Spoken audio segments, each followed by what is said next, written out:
नमस्कार, आप देख रहे हैं आरएडी न्यूज़। मैं हूं योगेश चक्रवर्ती और इस वक्त हम पटना के प्रतिष्ठित कार्मल हाई स्कूल में हैं, जहां भूगोल से संबंधित प्रदर्शनी लगाई गई है और इस स्कूल में पढ़ने वाले तमाम छात्राओं ने जो है इसमें हिस्सा लिया है।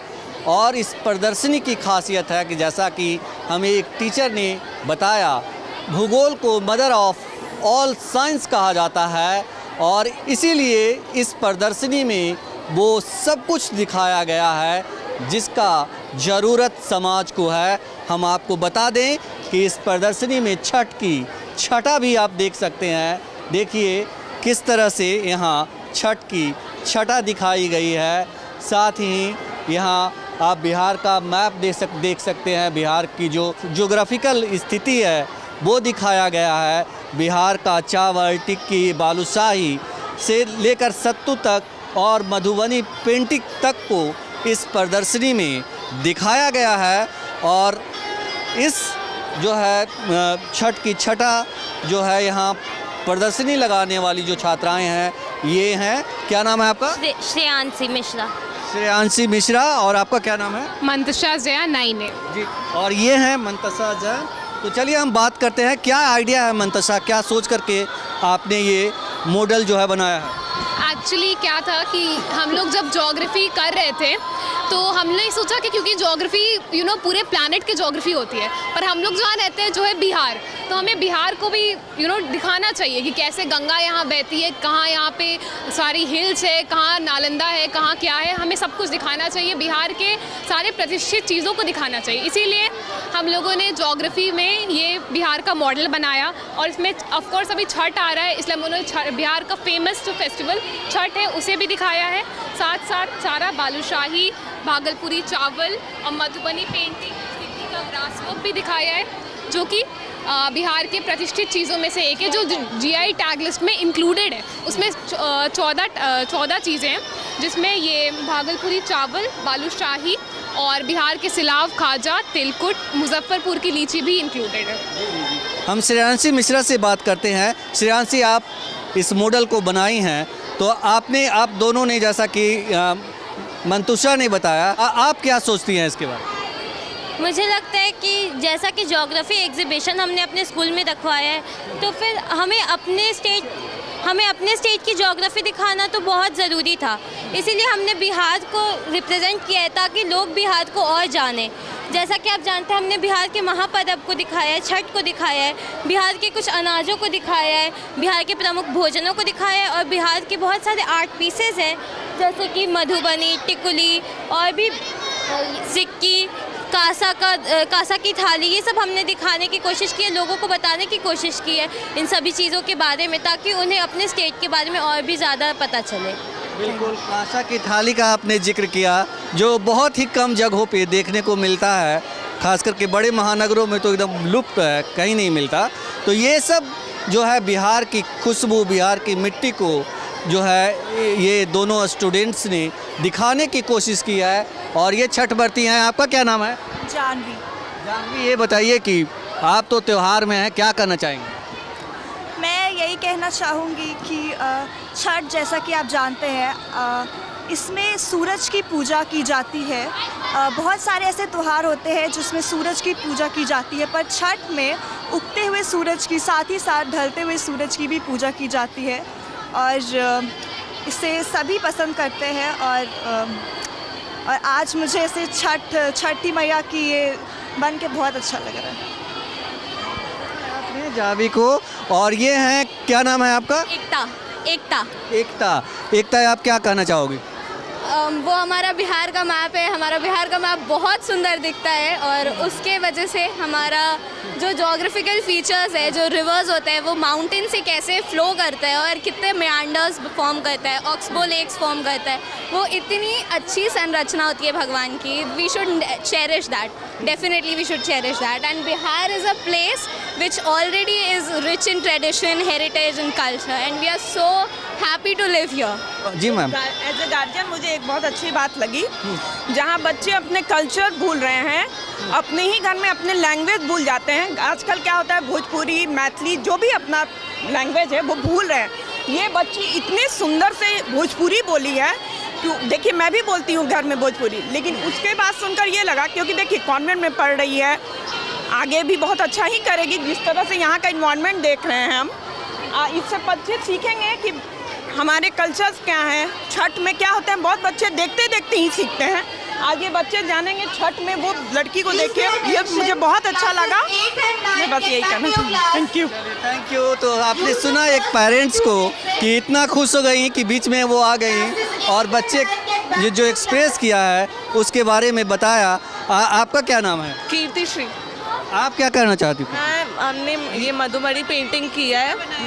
ये सारे बैग्स और ये सारे हम लोग ने बनाया है मधुबनी पेंटिंग का। मतलब बिहार का ये बड़ा एक आर्ट वर्क है यहाँ का, बहुत फेमस। तो ये हमने डिपिक्ट किया है इसमें। तो आपने ये सब बनाए हैं पेंटिंग? Thank you. ये मुझे आप गिफ्ट दे रहे हो? अरे बहुत बढ़िया। तो पटना के कार्मल हाई स्कूल में भूगोल की प्रदर्शनी लगाई गई है। आपने देखा बच्चों ने कितने अच्छे अच्छे मॉडल्स बनाए हैं और समाज को मैसेज देने का काम किया है। हमारे साथ इसके इंचार्ज, ये जो प्रदर्शनी लगाई गई है इस पटना कार्मल हाई स्कूल में, इसके इंचार्ज हैं। हम उनसे बात करते हैं। क्या नाम है आपका मैम? डॉक्टर अनुपमा सिन्हा। तो ये जो प्रदर्शनी लगाई गई है कार्मल हाई स्कूल में, इसके बारे में बताइए आप। ये प्रदर्शनी हमने बेसिकली लगाया है बच्चों में ज्योग्राफी के लिए इंटरेस्ट पैदा करने के लिए और लोगों को बताने के लिए कि ज्योग्राफी सिर्फ अर्थ के बारे में पढ़ने से मतलब नहीं है। भूगोल पढ़ते हैं अर्थ के बारे में, लेकिन ये सिर्फ अर्थ की पढ़ाई से सिर्फ मतलब नहीं रखता है। इसको हम इंटीग्रेटेड डिसिप्लिन कहते हैं एंड ज्योग्राफी को हम मदर ऑफ ऑल साइंसेस भी कहते हैं, क्योंकि अगर आपको फिज़िक्स पढ़ाना हो, मैथ्स पढ़ाना हो, तो आपको अर्थ का रेफरेंस लेना पड़ता है। उसी तरह से जब हम अर्थ पढ़ाते हैं तो हम सिर्फ ज्योग्राफी या अर्थ नहीं पढ़ाते हैं, हम उसमें फ़िज़िक्स भी इंक्लूड करते हैं, केमिस्ट्री भी इंक्लूड करते हैं, मैथ्स भी इंक्लूड करते हैं, हम लैंग्वेज का भी इंक्लूड करते हैं। तो all together it is an integrated discipline. तो वही चीज़ हमने यहाँ डिपिक्ट करने की कोशिश की है।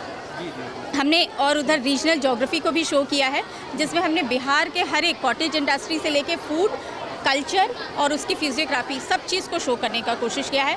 मॉडर्न ज्योग्राफी की बात करें तो हमने नए टेक्नोलॉजी जो यूज़ हुआ है, जिसको हम GIS, GPS की बात करते हैं, रिमोट सेंसिंग, वो भी हमने शो करने की कोशिश की है।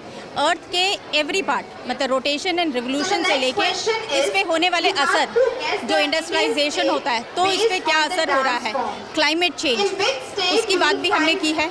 हमने स्पेस पोल्यूशन की बात की है। आज के डेट में स्पेस के बारे में सारे लोग जानते हैं, तो स्पेस पोल्यूशन की भी बात की है।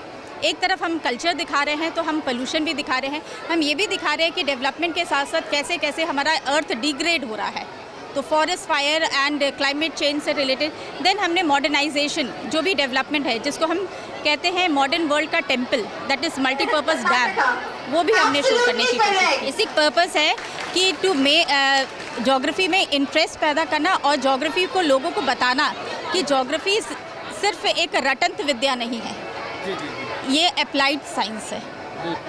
तो आपने देखा कितना ब्रॉड स्तर है भूगोल का, ज्योग्राफी का, और यही इस प्रदर्शनी के जरिए पटना कार्मल हाई स्कूल के बच्चों ने समाज को मैसेज देने की कोशिश की है, दिखाने की कोशिश की है, आईना दिखाने की कोशिश की है कि जिस तरह से प्रकृति से हम छेड़छाड़ कर रहे हैं वो कतई सही नहीं है और इसका जो है बहुत ही गंभीर दुष्परिणाम जो है पृथ्वी पर पड़ रहा है, अर्थ पर पड़ रहा है।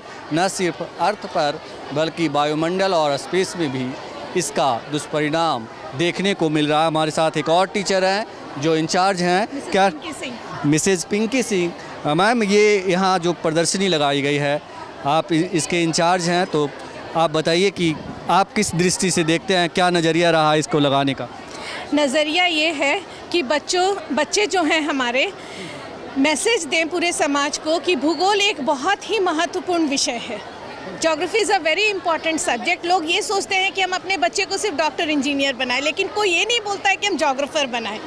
ज्योग्राफी ना सिर्फ हम लोग पूरी दुनिया, वर्ल्ड के बारे में पढ़ते हैं, उसके ऊपर भी पढ़ते हैं, आसमान उसके नीचे भी पढ़ते हैं, ठीक है।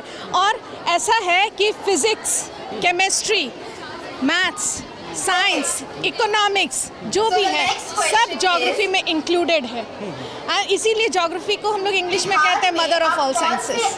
It has emerged as a discipline, it is an integrated study और डूइंग बाय लर्निंग, ये मैसेज हम लोग देना चाहते हैं। एक इंटरेस्ट क्रिएट करना चाहते हैं बच्चों में कि आप कितना आगे बढ़ सकते हो ज्योग्राफी में। नई नई फील्ड्स भी आ गई है, जैसे रिमोट सेंसिंग। आजकल हम गाड़ियों में देखते हैं जीपीएस लगा हुआ है और हम पोजीशन कर लेते हैं कि दुनिया के किस कोने में। आप यहाँ बैठे हुए और आप अमेरिका में किसी का एड्रेस अगर आपके पास है तो आप गूगल के थ्रू देख सकते हैं कि वो इलाका कैसा हो सकता है अमेरिका का।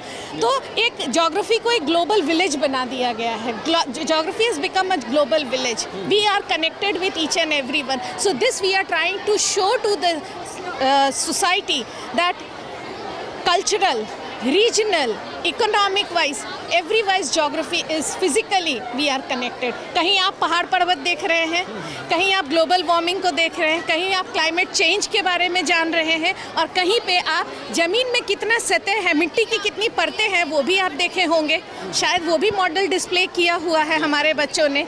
तो इसलिए हम लोग चाहते हैं कि ज्योग्राफी को ज़्यादा से ज़्यादा हम लोग इसको स्प्रेड करें मैसेज को। This is the message. Thank you. तो ये थी मिसेज पिंकी सिंह जिन्होंने बताया कि ज्योग्राफी के जरिए दुनिया जो है एक गांव के रूप में स्थापित हुई है और जिसके जरिए हम देख रहे हैं कि दुनिया में क्या क्या हो रहा है और किस तरह जो है वो समाज को प्रभावित करने का काम कर रहा है। हम कुछ और मॉडल्स दिखाते हैं आपको और बच्चों से बात करते हैं और जानते हैं कि उन्होंने ये मॉडल क्यों और समाज को क्या मैसेज देने के लिए बनाया है। इसमें आपका माउंटेन्स है, ग्लेशियर्स है, वोल्केनो है, वाटरफॉल है, केव है, डेजर्ट है, आइसबर्ग्स है।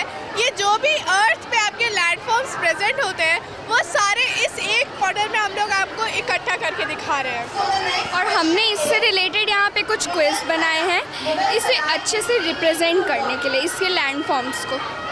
सर ये लैंडफॉर्म्स ऑफ द अर्थ है, ये 6 लैंडफॉर्म्स ऑफ द अर्थ है जिसमें से ये वोल्केनो है, 300 फीट इसका एवरेज हाइट है। ये वाटर बॉडीज़ है जिसमें 91% ऑफ लिविंग बींग्स रहते हैं। ये माउंटेन्स है जिसमें बहुत सारे एनिमल्स का ये घर है।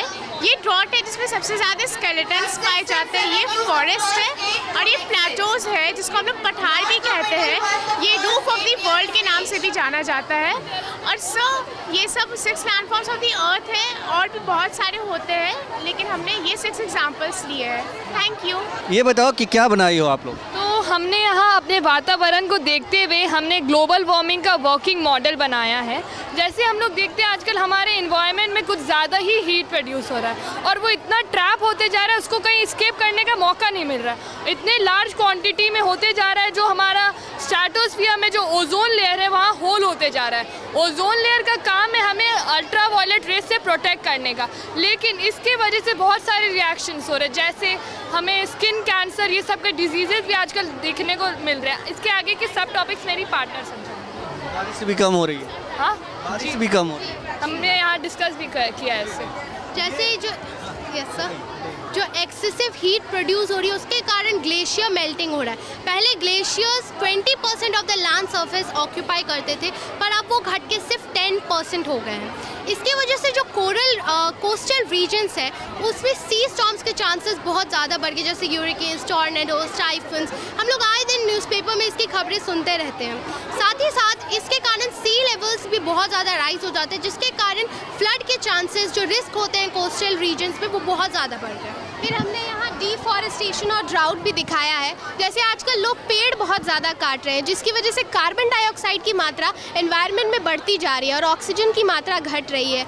हम ये भी, जैसे आपने भी बोला कि बारिश भी बहुत ज़्यादा कम हो रही है जो कि ऑल इन ऑल लीड कर रही है सूखा पड़ने में। यहाँ पर ये भी दिखाया है जैसे साफ पानी जा रहा है, जो इंडस्ट्री का वेस्ट है वो उसे खारा करते जा रहा है, यहाँ से पूरा ब्लैक वाटर जा रहा है और ये जो पीने का पानी इसे भी प्रदूषित करते जा रहा है।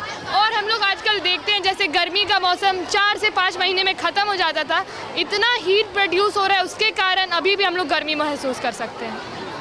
This is the process by which we can collect the rainwater through the water tank and then transfer it to filtration tank where the water will be filtered. It is also used in many studies such as drinking, cooking, watering plants, washing clothes, etc. And its benefit is that it reduces electricity bill and also it saves water. Thank you. Thank you. उसके साथ हमने modern method of teaching को include किया है, that is aerial photography, जिसमें remote sensing GIS है। और इसमें आप देखिएगा कि सैटेलाइट के थ्रू कैसे हर एक जगह का पिक्चर क्लिक होता है, that you can display over there. हाँ, ये देखिए, ये हमारा सैटेलाइट है जो कि पिक्चर क्लिक कर रहा है। हमारे अर्थ के चारों तरफ सैटेलाइट घूमते हैं, जो आपने परमाणु मूवी में भी देखा होगा। तो ये सैटेलाइट घूम रहा है और ये पिक्चर क्लिक करता है, जिससे हमको सबसे पहले असेसमेंट में पता चलता है कि पहले अगर फ्लड आया था और आज फ्लड अगर आया है तो दोनों में डिफरेंस क्या है। आप फिजिकली प्रेजेंट होकर नहीं पता लगा सकते, बट पिक्चर आपके पास रहता है कंपैरिजन करने के लिए। वो आपका नॉट इवन नेचुरल डिज़ास्टर, हमारे अर्थ में क्या रिसोर्सेज है वो भी बताता है। आप प्लानिंग में यूज़फुल है। आज के डेट में आप जानते हैं कि IT फील्ड हर जगह है, तो ये IT का यूज़ होकर हम ज्योग्राफी कैसे पढ़ाते हैं और ये कैसे ज्योग्राफी का एक इंटीग्रेटेड पार्ट है, वो है हमारा aerial photography, remote sensing, GIS, GPS। आज आप रोज़ अपना मोबाइल खोलते हैं और अपना लोकेशन शेयर करते हैं, ये भी हमारे ज्योग्राफी का पार्ट है। तो इसीलिए इसको mother of all sciences. Yes sir, yes. और आप बच्चों बताओ, आप लोगों ने क्या सोच करके ये जो है बनाया है? ये एक्चुअली हमारे टीचर्स को एक बहुत बड़ा क्रेडिट जाता है हमारा हेल्प करने के लिए। एंड हम लोगों ने regional geography with aerial photography topic choose किया था, तो हम लोगों ने बिहार के मैप में बहुत सारे डिस्ट्रिक्ट्स रिप्रेजेंट किए हैं और जो चीज़ें उनकी फेमस है। We have represented Muzaffarpur, which is famous for its lychees, Madhubani, which is famous for its Madhubani paintings, and various other districts. And then we focus specially on the Kakolat waterfalls. And then my partner will take over for the aerial photography. In aerial photography, when you want to study an area, the drone goes up in the air, it is mounted with the cameras. It captures the picture, which is shown over here, and it sends the picture down to the earth where the geographers and the scientists, they do comparative studies like this. They show the data over here in picture form, and it is important nowadays for cartography, telecommunication, and then geophysics, geography and everything. So any phenomena that occurs on the earth is studied by these technologies. So nowadays it is very important, even in military and defense services. आप कुछ बोलना चाहोगे? काफ़ी ज़्यादा technological चीज़ है, अभी बहुत लोगों को इस सब चीज़ों के बारे में नहीं पता है। So like the exhibition gives a kind of very much knowledge about the regionals of Bihar and also the regions it depends. Water conserve कर सकते हैं एंड मिनिमम वाटर के साथ एग्रीकल्चर कैसे किया जा सकता है। एक एक बूंद पानी ज़रूरी है और एक एक बूंद पानी एक एक पौधे के जड़ में जा रहा है। इससे पानी बर्बाद नहीं होता है, पानी इवेपोरेट नहीं होता है और कम पानी में हम अच्छी खेती कर सकते हैं। This is drip irrigation, a modern method of irrigation. जी जी, मॉडर्न मेथड है ये खेती का, खेती में पानी पटावन का। आप लोगों ने, आप बच्चे हो, अभी पढ़ाई कर रही हो और ये ड्रिप इरिगेशन के बारे में आप बनाई हो कि कैसे अच्छे से जो है खेतों में सिंचाई की जा सकती है, तो ये बहुत बड़ी बात है। तो क्या सोच के आप लोगों ने ड्रिप इरिगेशन को चुना है? हम लोगों ने सोचा कि क्यों इतने समय से किसान मर रहे हैं। फिर हमें पता चला कि एक तो कभी बारिश बहुत ज़्यादा हो जा रही है, कभी बारिश बहुत ही कम हो रही है। इस वजह से किसान कभी कभी इस हालत में आ जाते हैं कि वो मरने लगते हैं। ये एक ऐसा सिस्टम है कि वो ग्राउंड लेवल से पानी खींचता है और धीरे धीरे फिल्टर करके यहाँ से फिर ड्रॉप बाय ड्रॉप पानी जाता है। इससे क्या होता है कि जो कम पैसा वो लगाएगा और ज़्यादा उसको प्रॉफिट मिलेगा। इससे क्या होगा कि जो किसानों का सुसाइड रेट है उसका बहुत ही कम होगा। इंडिया की इकोनॉमी भी इससे बूस्ट कर सकती है। और आने वाले फ्यूचर में जहाँ पता चला है कि पानी का बहुत ज़्यादा ज़रूरत होगा और पानी की उतनी ही कमी होगी और लोग बढ़ेंगे तो खाने की वस्तुएं भी बहुत ज़्यादा चाहिए होंगी और खाने की वस्तुओं के लिए हमें अपने एग्रीकल्चर को जितना अच्छा रखें उतना बढ़िया होगा। तो इससे हम पानी का बचत भी करेंगे और सही अमाउंट में क्रॉप्स भी प्रोड्यूस होगा और लोगों को सही से खाने को और पानी को हम लोग बचा भी सकते हैं। ये बताएं कि ये जो प्रदर्शनी लगाई गई है भूगोल की, तो आप क्या कहना चाहेंगे इसके बारे में? बच्चों ने बहुत मेहनत करी है ज्योग्राफी मॉडल बनाया है और इन्होंने बताया है रेन वाटर हार्वेस्टिंग कैसे होता है, अर्थक्वेक है नेचुरल डिजास्टर जिसको कहा जाता है, उसकी रोकथाम कैसे की जाएगी, सॉइल इरोजन हो रहा है तो क्या है प्रिकॉशन ले सकते हैं जिसमें ये सारी चीज़ें हैं। और बहुत सारे ऐसे हैं बच्चों ने दिखाने की कोशिश की है कि हम एडवांस टेक्नोलॉजी यूज़ करके इलेक्ट्रिसिटी यानी हाइड्रो इलेक्ट्रिसिटी हुआ, वाटर कंजम्पशन हुआ, वाटर इरिगेशन हुआ, ये सारी चीज़ों को कैसे करेंगे ये ज्योग्राफी के माध्यम से, मॉडल के माध्यम से इन लोगों ने दिखाने की कोशिश करी है। ये बताएं कि बच्चों ने यहाँ प्रदर्शनी लगाई है भूगोल सब्जेक्ट से, तो क्या कहना चाहेंगे आप? यहाँ पे मैं पहले भी आ चुकी हूँ और इस तरह का यहाँ पे आयोजन हमेशा होता रहता है, बट इस बार इतना अच्छा है, इतना इम्प्रेसिव है कि बच्चे बोल रहे हैं हमें वोट कीजिए, मुझे वोट कीजिए, मुझे लग रहा है मैं सबको वोट कर दूँ। इतना अच्छा है, इतना अच्छा फंक्शनल इन्होंने बनाया है। मेरी बेटी भी पार्टिसिपेट किया है इसमें, उनका भी बहुत अच्छा बना हुआ है। बट यहाँ पे सबसे अच्छा मुझे लगा है वहाँ पे छठ पूजा का और जो हमारे बिहार का जो लोक पर्व है उसको जो उन लोगों ने बताया है, मधुबनी पेंटिंग है, वो सब इतना इम्प्रेसिव है कि मैं बता नहीं सकती हूँ। मतलब दिल गार्डन हो गया है, बिल्कुल बहुत अच्छा है, बहुत अच्छा है। तो दिल गार्डन हो गया। और इन्होंने जैसा कि बताया कि आपने वोट भी वहीं किया होगा। अभी मैं ढूंढ रही हूँ वोट करना है मैं, बट वो शायद पार्टिसिपेशन में नहीं है, वो अलग से है, बट मैं उनको टॉप पे रखने वाली हूँ। और उसके बाद मुझे नंबर 1, नंबर 4, नंबर 6 मैंने याद करके रखा हुआ है। बहुत ही ज़्यादा अच्छा, वैसे तो सारा कुछ अच्छा है बट ये कुछ सेलेक्टिव जो है मुझे। आप बताओ आप क्या दिखा रही हो? Representing a star. स्टार? आप स्टार हो? Yes sir. हाँ, twinkle twinkle little star. Yes sir. Yes sir. क्या कहना चाहोगे? I'd like to say कि इस एग्जीबिशन में बच्चों ने बहुत मेहनत की एंड वी रियली ग्लैड कि हम अपने पेरेंट्स को अपनी क्रिएटिविटी दिखा सकते हैं। आप भी बच्चे हो? Yes sir. तो स्टार बन के मतलब बच्चों को चमकने का संदेश दे रही है। Yes sir. Yes sir. तो ये क्या नाम है आपका? छवि शर्मा। तो ये छवि शर्मा स्टार बन के इस प्रदर्शनी में बच्चों का इंटरटेनमेंट कर रही है, अपने सहयोगियों का इंटरटेनमेंट कर रही है।